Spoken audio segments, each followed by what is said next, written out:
limited number of terms. Executive power was relegated to the Prime Minister, who was also the head of government and the Commander-in-Chief of Armed Forces, who was also to be elected from the National Assembly. President Marcos issued Presidential Decree No. 73, setting the date of the plebiscite and ratify or reject the proposed constitution of November 30, 1973. This plebiscite was postponed later on since Marcos feared that the public might be vote to reject the constitution. Instead of plebiscite, citizen assemblies were held from 10 to 15 of January 1973, where the citizens coming together in voting by hand decided on whether to ratify the constitution, suspend the convention of the interim National Assembly, continue martial law, or place a memorandum on election for a period of at least several years. The President on January 17, 1973, issued a proclamation announcing that the proposed constitution had been ratified by the overwhelming vote of the members of the highly irregular citizen assemblies. The constitution was amended several times.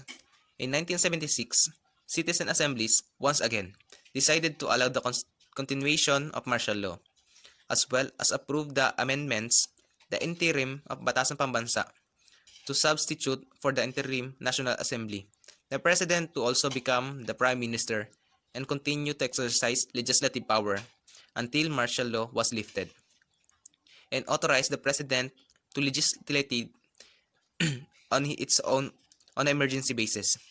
An overwhelming majority would ratify further amendment succeedingly. In 1980, the retirement age of the member of the judiciary was extended to 70 years. In 1981, the parliamentary system was formally modified to a French-style semi-presidential system where executive power was restored to the president, who was once again to be the directly elected. An executive committee was created, composed of the Prime Minister and 14 others, that served as the President Cabinet, and some electoral reform were instituted in 1984. The Executive Committee was abolished and the position of the Vice President was restored. After all the amendments introduced, the 1973 Constitution was merely a way for the President to keep executive power, abolish the Senate, and by any means never acted the parliamentary system. Instead functioned as an authoritarian presidential system, with all the real power concentrated in hands of the President with the backing of the Constitution. The Constitution in 1980s had been very turbulent. As Marcos amassed power, discontent has also been burgeoning. The tide turned swiftly when the August 1983 Benigno Aquino Jr., opposition leader and regarded as the most credible alternative to President Marcos, was assassinated while under military escort immediately after his return from exile in the United States. There was widespread suspicion that the order to assassinate Aquino came from the top level of the government and the military. This event caused the coming together and non-violent opposition against the Marcos authoritarian regime. Marcos was then forced to hold snap election a year early, and said election were marred by widespread fraud. Marcos declared himself winner despite international condemnation, and coup but failed. However, this triggered what came from to be known as the EDSA People Power Revolution of 1986, as people from all walks of life spilled into the street, under pressure from the United States of America, who used to support Marcos in his martial law. The Marcos family fled into exile. His opponent in the snap election, Benigno Jr., widow Corazon Aquino, was installed as president on February 25, 1986. 1987, Constitution after martial law. President Corazon Aquino's government had three options regarding the Constitution: revert the 1935 Constitution, retain the 1973 Constitution, and be granted the power to make reforms. or start anew and break from the vestiges of the disgraced dictatorship. They decided to make a new constitution that, according to the president herself, should be truly reflective of the aspiration and ideals of the Filipino people. In March 1986, President Aquino proclaimed a transitional constitution to last for a year, while a constitutional commission drafted a permanent constitution. This transitional constitution, called the Freedom Constitution, maintained many provisions of the old one, including in rewritten form the presidential right to rule by decree. In 1986, a constitutional convention was created, composed of 48 members appointed by President Aquino from varied background and representation.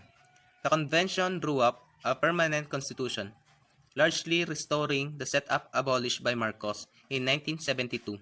But when a new way to keep the president in a check, a reaction to the experience of Marcos' rules, the new constitution was officially adopted in February 2, 1987.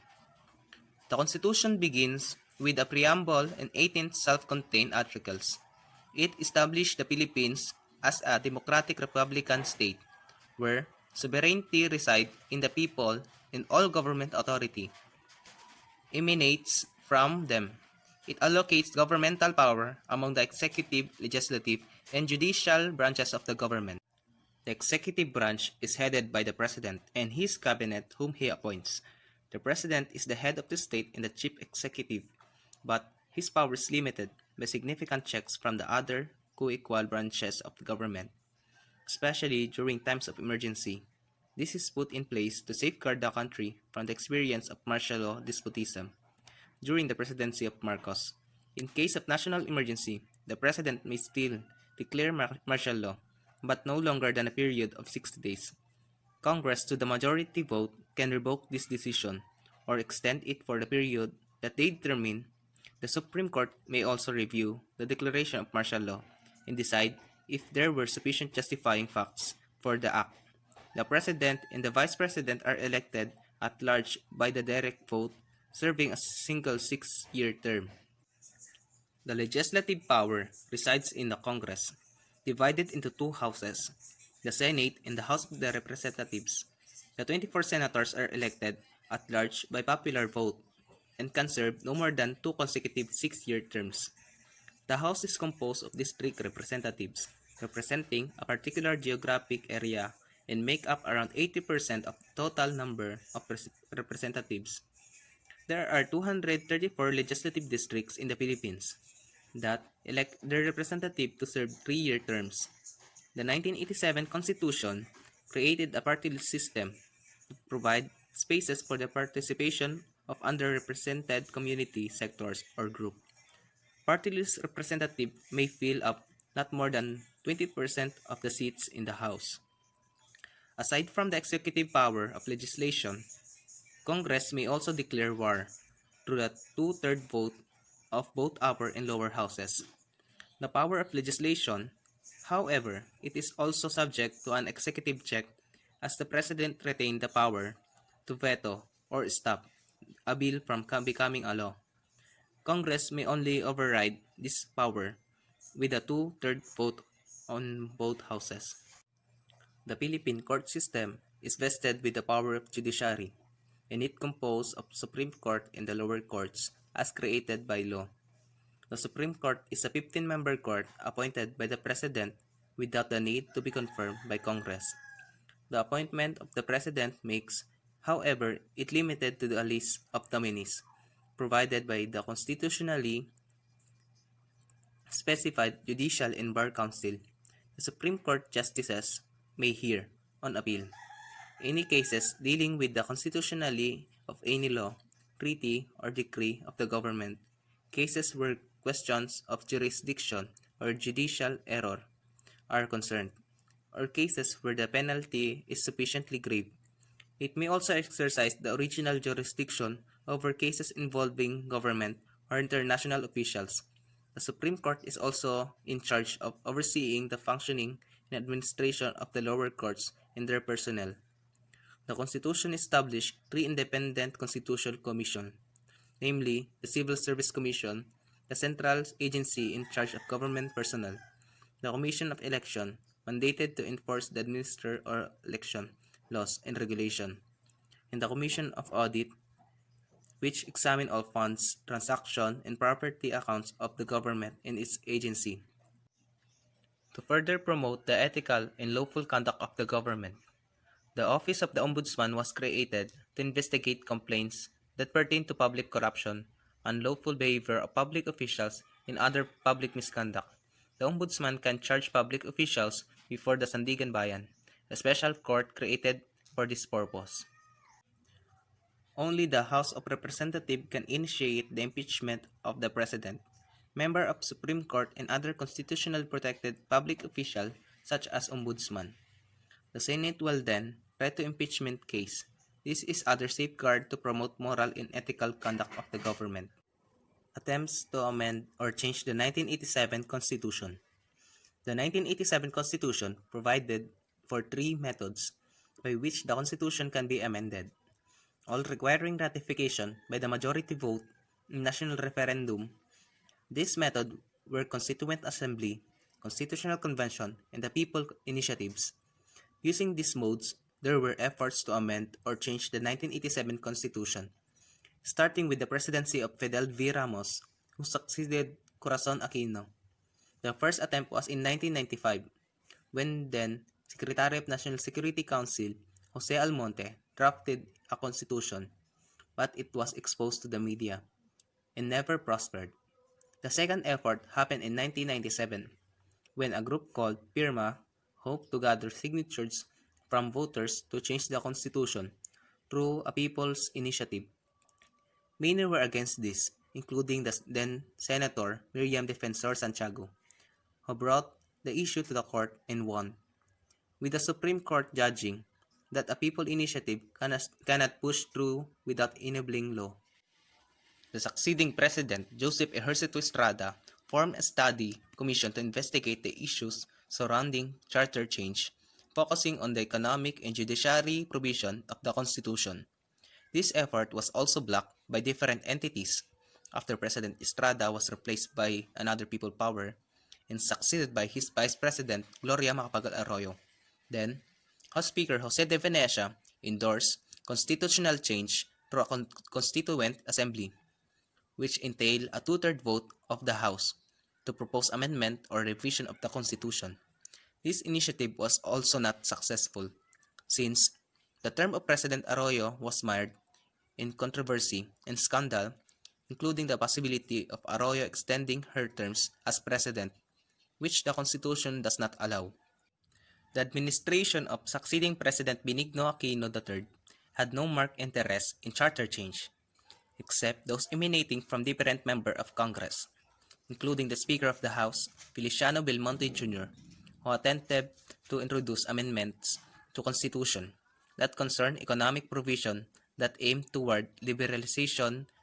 This effort did not see the light of day.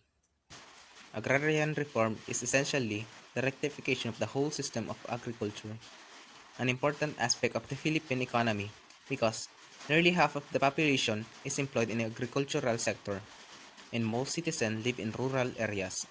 Agrarian reform is centered on the relationship between production and distribution of land among farmers.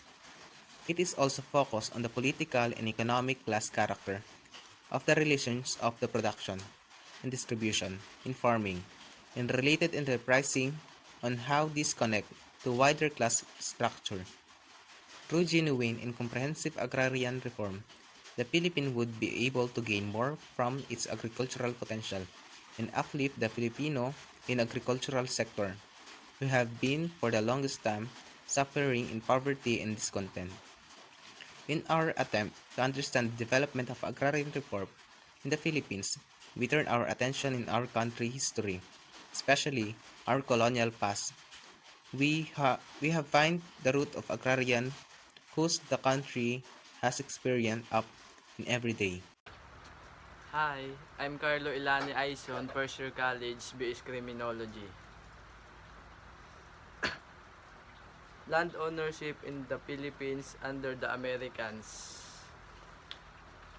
The Philippines Bill of 1902 provided regulation on the disposal of public lands. A private individual may own 60 hectares of land while corporate landholders may have 1,024 hectares. Land ownership did not improve during the American period. In fact, it even worsened because there was no limit to the size of land holdings people could possess, and the accessibility of possession was limited to those who could afford to buy, register, and acquire fixed property titles. The Sakdal or Sakdalista uprising was a peasant rebellion in central Luzon that lasted for 2 days, May 2 and 3, 1935. The Filipino word sakdal means to accuse, which is the title of the newspaper held by Benigno Ramos. During the years of the Commonwealth government, President Quezon laid down a social justice program focused on the purchase of haciendas which were to be divided and sold to tenants. His administration also created the National Rice and Corn Corporation (NARIC) to assign public defenders to assist peasants in court battles for their rights to the land, and the Court of Industrial Relations to exercise jurisdiction over disagreements arising from landowner-tenant relationship. The Homestead Program also continued through the National Land Settlement Administration (NLSA) continued to effort towards agrarian reform by the Commonwealth failed because of many problems such as budget allocation for the settlement program and widespread peasant uprising.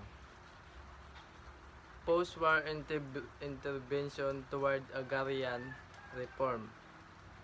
The administration of President Rojas passed Republic Act No.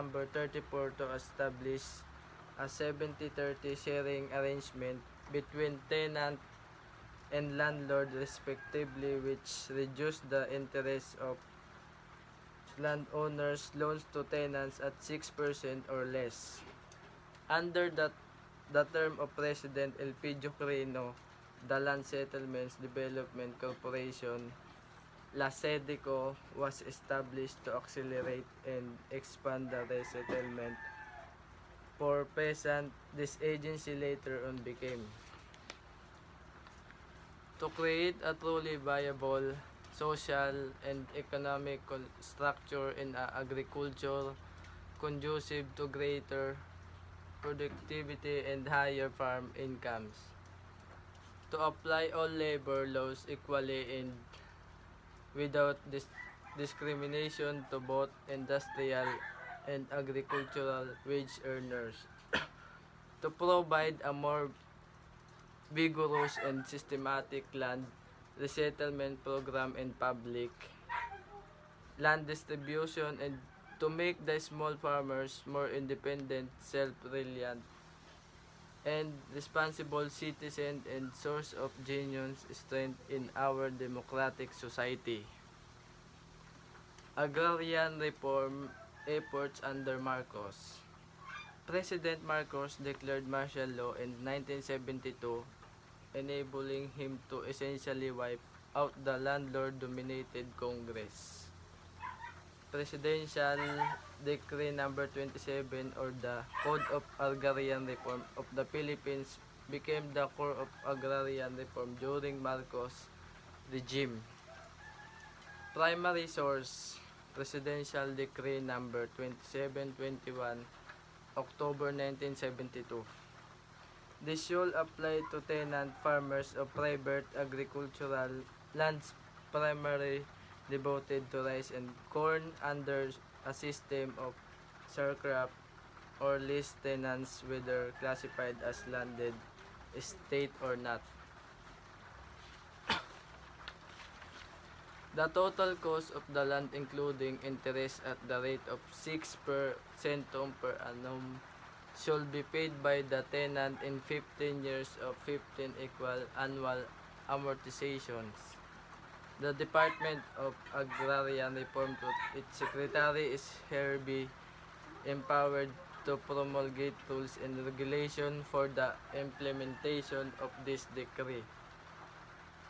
Operation land transfer on lands occupied by the tenants of more than 7 hectares and rice and corn lands commence and through legal conclusion and improved delivery of support service to small farmers. Agrarian reform seemed to be finally achievable under the rice self-sufficiency program. Masagana 99 farmers were able to borrow from banks and purchase 3 hectares plots of lands and agricultural inputs. The National Resettlements Rehabilitation Administration NARA under the administration of President Ramos Magsaysay, Republic Act number 1199 or the Agricultural Tenants Act was passed to govern the relationship between landholders and tenant farms, protecting the tenural rights of tenants and enforce tenants' practice. The Agricultural Credit and Cooperative Financing Administration (ACFA) was also created mainly to provide warehouse facilities and assist farmers in marketing their products. Declaration of Policy under RA number 3844 and Agricultural Land Reform Code number 1 to establish owner cultivatorship and the economic family size farm as the basis of Philippines agriculture. Number 2, achieve a dignified existence for the small farmers free from post-1986 Agrarian Reform. On 22 July 1987, Aquinos issues Presidential Proclamation 131 Executive Order 229 which outlined her land reform program. In 1988, the Congress passed Republic Act number 6657 or the Comprehensive Agrarian Reform Law, Carl, which introduced the program with the same name, Comprehensive Agrarian Reform Program or CRARP. It enabled the redistribution of agricultural lands to tenant farmers from landowners. Carper and the culture of agrarian reform in the Philippines. In 2009, President Arroyo signed a Republic Act number 97 of the Comprehensive Agrarian Reform Program extension with reforms. Carper, the a mandatory law that extended the deadline to 5 more. From 2009 to 2014, Carper has distributed a total of 1 million hectares of land to 900,000 farmers, beneficiary after 27 years of land. Evolution of Philippine taxation. In exchange for the tax that people paid, the government promised to improve the citizens' lives through good governance. Taxation as a government mechanism to raise funds, develop and evolve through time, and in the context of the Philippines, we must understand that it came without our colonial experience.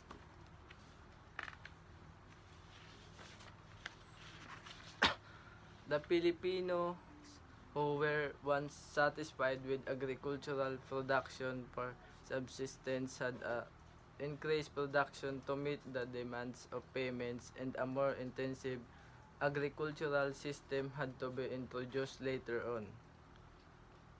In 1884, payment of tribute was put to stop and was replaced by a poll tax collected through a certificate of identification called the cedula personal.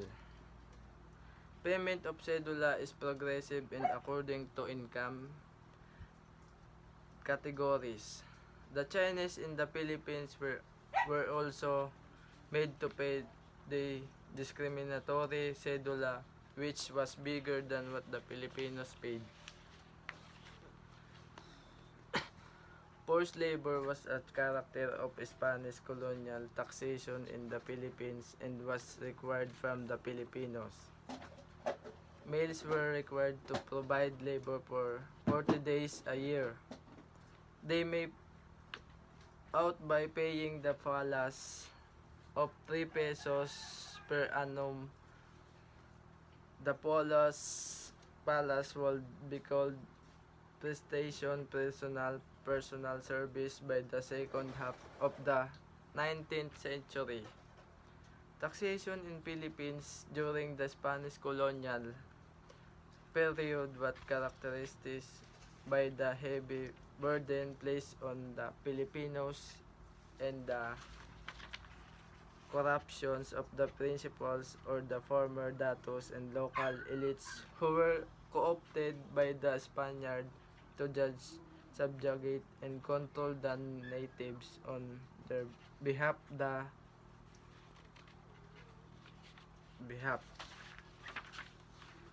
As a result of the tax reform of the Aquino administration, both tax and revenue effort rose, increasing from 10.7% in 1985 to 15.4% in 1992. The VAT base was also broadened in 1997 to include service through Republic Act 77-16. The features of the improved VAT law were as follows. Number 1. Restore the VAT exemptions for all cooperative agricultural, electric, credit, or multipurpose and others provided that the share capital of each member does not exceed 5,015 pesos. Expanded the coverage of the term simple process by including broiling and roasting, effectively narrowing the tax base for food products. Expanded the coverage of the term original state by including molas.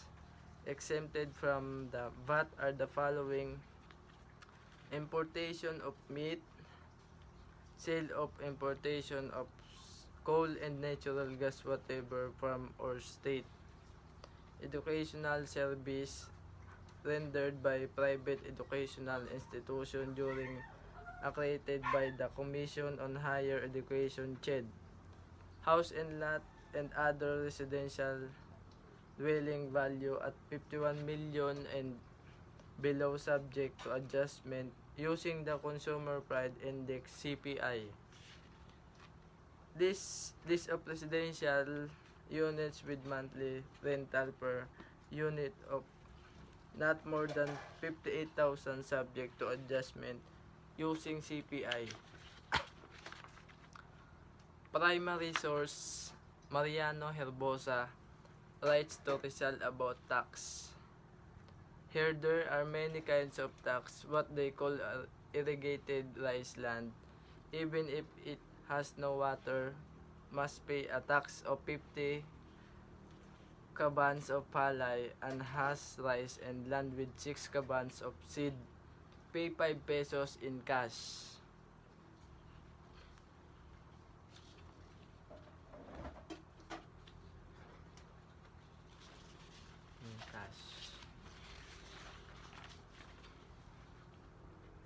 Fiscal Policy from 1946 to present.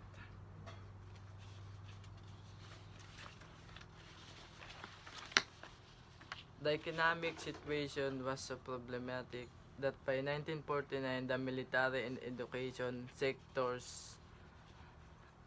The period of the post-war republic also saw a rise in corruption from 1959 to 1968. Under the Marcos authoritarian regime, the tax system remained regressive. As Corazon Aquino took the helm of the government after the EDSA revolution, the reformed the tax system through the 1986 tax reform program. The aim was to improve the responsiveness